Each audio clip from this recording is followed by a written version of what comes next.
സഭാപ്രസംഗി 9:5-6 വരെയുള്ള വാക്യങ്ങൾ അനുസരിച്ച് ജീവിച്ചിരിക്കുന്നവർ തങ്ങൾ മരിക്കുമെന്നറിയുന്നു, മരിച്ചവരോ ഒന്നും അറിയുന്നില്ല.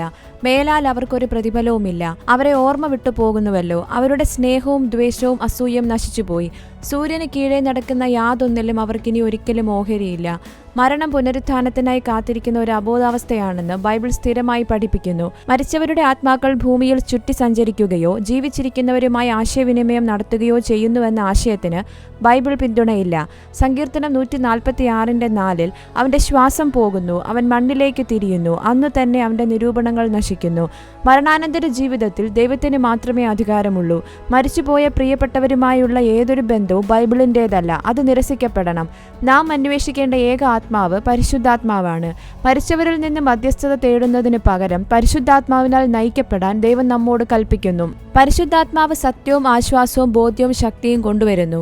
പരിശുദ്ധാത്മാവല്ലാതെ മറ്റ് ആത്മാക്കളെ അന്വേഷിക്കുന്നത് ആത്മീയ വ്യഭിചാരവും വിഗ്രഹാരാധനയുമാണ്. എല്ലാ സത്യവും വെളിപ്പെടുത്തലും മാർഗനിർദ്ദേശവും ദൈവവചനത്തിൽ നിന്നാണ് വരുന്നത്, മരിച്ചവരിലൂടെയല്ല. മരിച്ചവരുടെ ആത്മാക്കൾ സംസാരിക്കാനോ അമാനുഷിക പ്രവൃത്തികൾ ചെയ്യാനോ മടങ്ങി വരുന്നില്ല. തിരുവെഴുത്ത് വ്യക്തമാണ്. ഒരിക്കൽ മരിച്ചു കഴിഞ്ഞാൽ ഒരു വ്യക്തി ന്യായവിധിക്കോ വിശ്രമത്തിനോ വേണ്ടി ദൈവത്തിന്റെ കൈകളിൽ പ്രവേശിക്കുന്നു.